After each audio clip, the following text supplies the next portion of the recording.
जय हिंद। नमस्कार प्यारे साथियों, कैसे हैं आप सभी। आशा करता हूं कि आप सभी प्यारे साथी बहुत बढ़िया होंगे। और आज की क्लास दिल्ली पुलिस कांस्टेबल के लिए जो गौरव बैच कुमार गौरव सर के द्वारा चलाया जा रहा है उसकी मास्टर क्लास 4 आज की वीडियो में हम कराने वाले हैं।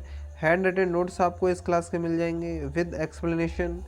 फ्री पीडीएफ के लिए आप ज्वाइन कर सकते हैं हमारे टेलीग्राम चैनल को। और अगर ये वीडियो आप लोगों को पसंद आए तो वीडियो को लाइक, शेयर और चैनल को सब्सक्राइब करना बिल्कुल भी ना भूलिएगा। तो ये आपकी मास्टर क्लास, ये हो जाएगी आपके master class Kumar Gaurav sir Delhi police. तो यहाँ से जो आपका पहला प्रश्न बनता है वो 1925 में कानपुर अधिवेशन होता है जिसकी अध्यक्षता कौन करती हैं? सरोजनी नायडू। कांग्रेस की पहली महिला अध्यक्ष, भारतीय महिला अध्यक्ष बनती हैं। और कांग्रेस की पहली महिला अध्यक्ष कौन है? वो है एनी बेसेंट। और भारतीय महिला अध्यक्ष कौन है? तो सरोजनी नायडू। यूपी की पहली राज्यपाल सरोजनी नायडू। इनकी बुक है गोल्डन थ्रेशोल्ड। 9 अगस्त 1925 को काकोरी टर्न एक्शन होता है। वहीं शामिल इसमें लोग चंद्रशेखर आज़ाद, राजेंद्र लाहिड़ी, अशफाक उल्ला खां और राम प्रसाद बिस्मिल देखने को मिलते हैं। अगला प्रश्न है 1926 में भगत सिंह ने नौजवान सभा की स्थापना की। और 1927 में साइमन कमीशन का गठन हुआ। विरोध इसमें 7 विदेशी लोग थे इसलिए इसका विरोध किया गया। और 1928 में ये भारत आया था। विरोध के दौरान सैंडर्स ने लाठीचार्ज में लाला लाजपत राय की मौत हो गई। और 1928 में नेहरू रिपोर्ट तैयार हुई जिसके अध्यक्ष कौन थे? मोतीलाल नेहरू थे। वहीं बात करें आपका 1929 की, तो 1929 में लाहौर अधिवेशन होता है। इसके अध्यक्ष पीटी नेहरू देखने को मिलते हैं। इसमें पूर्ण स्वराज्य की मांग की जाती है। किसकी मांग की जाती है? पूर्ण स्वराज्य की इसमें मांग की जाती है। 26 जनवरी 1930 को भारत में पूर्ण स्वराज्य दिवस मनाया गया था। भगत सिंह ने असेंबली पर बम फेंका था। इसका उद्देश्य बहरों को सुनाना तथा रिपब्लिक सेफ्टी बिल का विरोध के लिए इसमें यहाँ पर बम फेंका था भगत सिंह ने। इसके बाद अगला प्रश्न है 1930 में दांडी मार्च होता है, नमक सत्याग्रह। 78 लोग इसमें शामिल थे। और 12 मार्च से 6 अप्रैल 1930 तक ये होता है। साबरमती से दांडी तक ये चलता है। सविनय अवज्ञा आंदोलन 1930 में हुआ था। और नमक कर का विरोध किया गया था दांडी मार्च में। दांडी मार्च में क्या किया गया? नमक कर का विरोध किया गया था।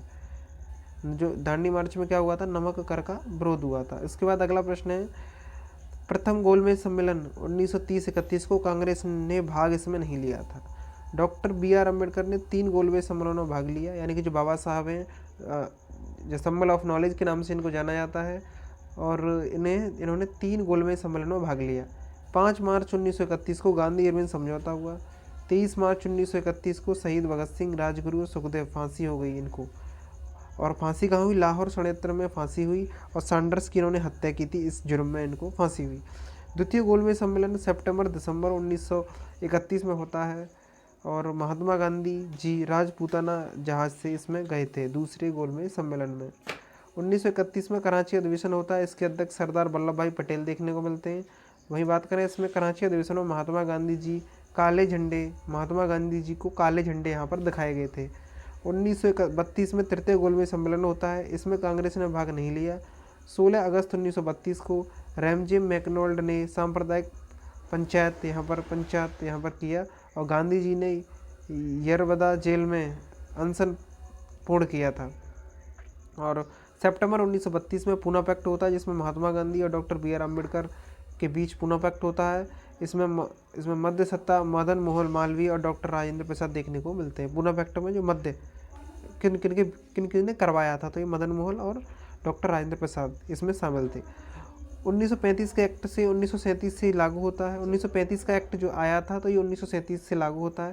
प्रांतों में स्वायत्तता प्रदान की गई। RBI की स्थापना 1 अप्रैल 1935 को हुई थी। 1936 को अखिल भारतीय किसान महासभा का गठन किया गया लखनऊ में। और आपका प्रथम गोलमेज जो प्रथम सम्मेलन हुआ था, इसका जो अध्यक्ष थे वो स्वामी सहजानंद देखने को मिलते हैं। अखिल भारतीय किसान महासभा का जो पहला सम्मेलन हुआ था उसके अध्यक्ष कौन से? स्वामी सहजानंद देखने को मिलते हैं। अगला प्रश्न है 1937 में 11 प्रांतीय ब्रिटिश चुनाव हुए। 1938 में हरिपुरा अधिवेशन होता है जिसमें अध्यक्ष आपका सुभाष चंद्र बोस देखने को मिलते हैं। अगला प्रश्न है 1939 में त्रिपुरी अधिवेशन होता है। जीते इसमें सुभाष चंद्र बोस। बाद में अध्यक्ष था doctor Rajendra Prasad. Forwarded block की स्थापना सुभाष चंद्र बोस ने की थी। और सेकंड वर्ल्ड वार स्टार्ट हुआ था 1939 में। 1940 में अगस्त प्रस्ताव आता है और इसको रिजेक्ट कर दिया गया और लिन थितगो इस समय वायसराय था।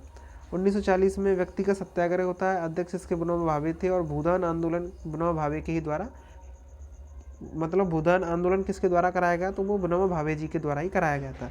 1940 में लाहौर अधिवेशन होता है और मुस्लिम लीग दोनों जुड़ते हैं और प्रथम मुस्लिम राष्ट्र की मांग चौधरी रहमत अली ने की थी। सेकंड सत्याग्रह व्यक्तिगत सत्याग्रह तो पंडित जवाहरलाल नेहरू ने किया था, यानी दूसरा व्यक्तिगत सत्याग्रह कौन किसने किया, तो वो थे आपके पंडित जवाहरलाल नेहरू। यहीं अगर अगले प्रश्न की बात कर लें, इसी कड़ी में अगले प्रश्न को देख लें तो 1942 में क्रिप्स मिशन भारत आता है और 9 अगस्त 1942 को भारत छोड़ो आंदोलन होता है। इस समय वायसराय कौन थे, लिन थितगो देखने को मिलते हैं। करो या मरो का नारा दिया गया 1942 की क्रिप्स मिशन के समय पर ही और ऑपरेशन जीरो आवर स्टार्ट यहाँ पर किया गया। आज़ाद हिंद फौज की स्थापना की गई और आज़ाद हिंद फौज की स्थापना जो हुई थी तो इसका विचार कैप्टन मोहन सिंह तथा इसकी स्थापना रास बिहारी बोस के द्वारा की गई थी। 1943 में सुभाष चंद्र बोस को चीफ बनाया गया आज़ाद हिंद फौज का और अंडमान निकोबार में स्वराज द्वीप पर आज़ाद हिंद फौज ने कब्जा कर लिया। 1945 में लाल किला पर मुकदमा चलाया गया। उसके बाद ब्रिटेन में नई सरकार पीएम इटली थे, यानी कि जब ब्रिटेन में नई सरकार बनी थी तो इस समय पर जो आपके पीएम देखने को मिलते हैं वो कौन थे, इटली देखने को मिलते हैं। कौन थे, इटली। इसमें मार्च 1946 में कैबिनेट मिशन भारत आया, यानी कैबिनेट मिशन भारत आता है। इसमें 3 सदस्य थे जिसमें कौन थे, पैथिक लॉरेंस, ए से अलेक्जेंडर और एस से स्टेफोर्ड देखने को मिलते हैं। और इसमें जो है पृथक पाक मांग को अस्वीकार कर दिया गया, यानी कि अलग से पाकिस्तान बनाने की मांग को क्या कर दिया गया, इस समय अस्वीकार कर दिया गया था। इसमें जो टोटल 389 रियासतें देखने को, यानी कि जो आपका 383 इसमें सदस्य देखने को मिलते हैं 389, जिसमें 246 में से 292 तो ब्रिटिश फ्रांस के थे, 4 इसमें चीफ कमीशन तथा दिल्ली, अजमेर और कुर्ग बलूचिस्तान थे। वही बात करें इसमें 93 देसी रियासतें देखने को मिलती हैं। जब मार्च 1946 में कैबिनेट मिशन भारत आया तो इसमें हर 10 लाख पर एक सीट हर 10 लाख जनसंख्या पर थी और 389 इसमें कुल सीट थी, जिनमें से आपका यानी कि 389 यहाँ पर कुल सीट थी, जिनमें से 389 में से 240 और 93 में बटेगी। 93 आपका देसी रियासतों को मिल गई और 296 में से आपका इसमें 292 ब्रिटिश प्रांत को और 4 आपका कमिश्नरी तथा दिल्ली वाले क्षेत्रों को यहाँ पर दे दी गई। इसके बाद आपका 16 अगस्त 1946 को प्रत्यक्ष कार्रवाई दिवस मनाने की घोषणा की गई और मुस्लिम लीग ने की थी। और 9 दिसंबर 1946 को संविधान सभा की पहली बैठक होती है। इसके अस्थायी अध्यक्ष कौन थे, तो सच्चिदानंद सिन्हा देखने को मिलते हैं। 13 दिसंबर 1946 में पंडित नेहरू ने उद्देश्य प्रस्ताव प्रस्तुत करते हैं और 22 जनवरी 1947 को यही उद्देश्य प्रस्ताव को क्या कर लिया जाता है, स्वीकार कर लिया जाता है।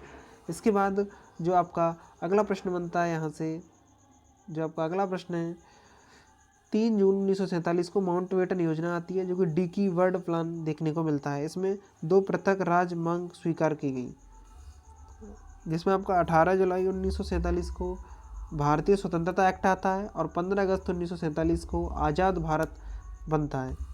इसके बाद आधुनिक जो इतिहास है हमारा, जो आधुनिक इतिहास है उसके कुछ महत्वपूर्ण आयोग हैं, उनके बारे में चर्चा कर लेते हैं। तो इसमें स्ट्रेची आयोग, ये अकाल के लिए 1878 में रिपन ने बनाया था।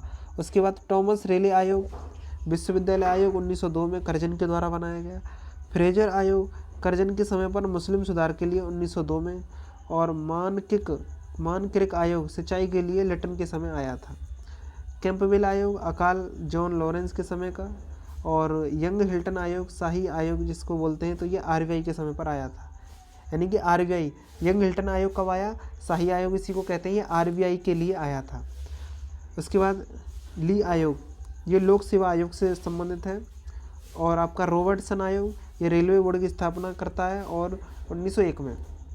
वे बात करें एक वर्थ कमीशन रेल बजट को आम बजट से पृथक करता है। इनाम आयोग कर रहित जागीर, यानी कि 1852 को आता है डलहौजी के समय पर। उसके बाद पील कमीशन सेना में सुधार के लिए 1857 क्रांति। और आपका हंटर आयोग आता है, शिक्षा से संबंधित है, और 1882 रिपन। बटलर कमीशन 1947 को आता है। वो सॉरी आपका 1927 को आता है और इरविन के समय पर आता है, जिससे देसी रियासत के लिए ये आया था। उसके बाद आधुनिक इतिहास की कुछ प्रमुख पुस्तकें आज की क्लास में देख लेते हैं। तो यहाँ पर लाइफ डिवाइन किसकी है, तो अरविंद घोष की है। वहीं अगर मैं बात करूँ तो आपका जो ऐसे ऑन द गीता, तो ये आपका किसकी है, तो अरविंद घोष की देखने को मिलती है। सत्य के साथ मेरे प्रयोग, तो वो है आपके एक्सपेरिमेंट विद ट्रुथ, तो ये, और हिंद स्वराज और एक्सपेरिमेंट ट्रुथ यानी कि सत्य के साथ प्रयोग, तो ये महात्मा गांधी जी की है। नील दर्पण किसकी है, तो दीन सधु मित्र, और सॉन्ग ऑफ माई लाइफ और द ब्रोकन विंग ये सरोजनी नायडू की है। इंडिया विंस फ्रीडम ये अबुल कलाम आज़ाद के लिए है। इंडियन स्ट्रगल ये आपका सुभाष चंद्र बोस की बुक है। India divided doctor Rajendra Prasad. India Ernest Valentine सिरोल की बुक देखने को मिलती है। मैं नास्तिक क्यों हूँ ये भगत सिंह की है। डिस्कवरी ऑफ इंडिया और विश्व इतिहास की झलक ये पंडित नेहरू की बुक देखने को मिलती हैं। आनंद मठ और दुर्गेश नंदिनी ये बंकिम चंद्र चट्टोपाध्याय की हैं। गीता रहस्य तिलक यानी कि बाल गंगाधर तिलक की है। और आर्किटेक्ट होम ऑफ वेदास यानी कि वेदों की ओर लौटो रिटर्न आर्किटेक्ट होम वेदास, तो ये तिलक की ही बुक है। Poverty of one British rule of India ये दादा भाई नौरोजी की बुक है। बंदी जीवन सचिंद्र नाथ सहगल सान्याल की है। इंडियन फिलोसफी ये एस राधा कृष्णन की बुक देखने को मिलती है। इसके बाद जो अगला प्रश्न है यहाँ से, the Indian war independence 1857 VD. Savarkar की बुक है। द फिलोसफी ऑफ बॉम्ब ये भगवती चरण बोहरा की बुक है। और एनी हिलेशन ऑफ कास्ट ये डॉक्टर B.R. अम्बेडकर जी की बुक देखने को मिलती है। गुलामगिरी किसकी बुक है, तो ये महात्मा ज्योतिराव फुले, और महात्मा ज्योतिराव फुले की पत्नी थी सावित्रीबाई फुले। इनको भारत की पहली महिला शिक्षिका होने का गौरव प्राप्त है। सत्यार्थ प्रकाश दयानंद सरस्वती। उसके बाद स्वामी विवेकानंद जी की जो बुक हैं वो हैं आपकी राजयोग, कर्मयोग, भक्ति योग और ज्ञान योग। अब बात आती है प्रमुख जो आपके नारे हैं उनके बारे में चर्चा कर लेते हैं। इंकलाब जिंदाबाद भगत सिंह के द्वारा दिया गया। करो या मरो महात्मा गांधी के द्वारा। दिल्ली चलो सुभाष चंद्र बोस जी ने नारा लगाया था कि दिल्ली चलो। तुम मुझे खून दो मैं तुम्हें आज़ादी दूंगा ये किसका था, तो सुभाष चंद्र बोस जी की ही देखने को मिलती है। उसके बाद स्वराज मेरा जन्मसिद्ध अधिकार है ये किसका है, तो ये मेरा दोस्त तिलक का देखने को मिलता है। उसके बाद वेदों की ओर लौटो का नारा स्वामी दयानंद सरस्वती जी ने दिया था। उसके बाद अगर बात करें आपका क्वाइट इंडिया ये यूसुफ मेहर जी की बुक देखने को मिलती है। वो सॉरी आपका ये क्या है, तो ये नारा है। जय जवान जय किसान किसका नारा है, जय जवान जय किसान किसका नारा है, तो जय जवान जय किसान जो नारा है वो है आपके, वो किसका नारा है, तो वह है आपके लाल बहादुर शास्त्री जी। लाल बहादुर शास्त्री का है जय जवान जय किसान।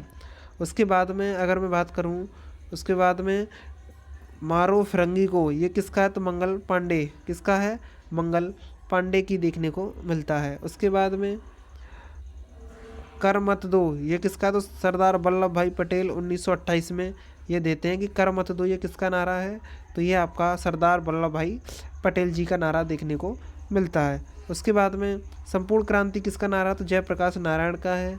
उसके बाद में अगर हम बात करें सारे जहां से अच्छा हिंदू सत्ता हमारा ये किसका है, तो मोहम्मद इकबाल जी का देखने को मिल जाता है। उसके बाद में सरफरोशी की तमन्ना अब हमारे दिल में है, तो ये किसका है, तो ये राम प्रसाद बिस्मिल जी का देखने को मिलता है। उसके बाद अगर मैं बात करूं तो साइमन कमीशन गो बैक यानी साइमन कमीशन वापस जाओ ये नारा किसने लगाया, तो लाला लाजपत राय ने ये नारा लगाया था। तो आज की जो क्लास थी वो यहीं ख़त्म होती है। कैसी लगी आप सभी को क्लास एक बार कमेंट बॉक्स में ज़रूर बताइएगा। और क्या ये क्लासेस हमें कंप्लीट करानी चाहिए, यानी कि जितनी भी क्लासेस होंगी 50 मास्टर क्लासेस क्या ये हमें कंटिन्यू करानी चाहिए, तो एक बार आप कमेंट बॉक्स में ज़रूर बताइएगा। वीडियो कैसी लगी कमेंट बॉक्स में ज़रूर बताइएगा। अगर वीडियो को अभी तक लाइक नहीं किया तो लाइक कर दीजिएगा और चैनल को सब्सक्राइब कर लीजिएगा ताकि आगे की वीडियोज़ का नोटिफिकेशन आपके पास आता रहे। तो मिलते हैं नेक्स्ट वीडियो में, तब तक के लिए टाटा बाय बाय, जय हिंद, जय भारत, वंदे मातरम।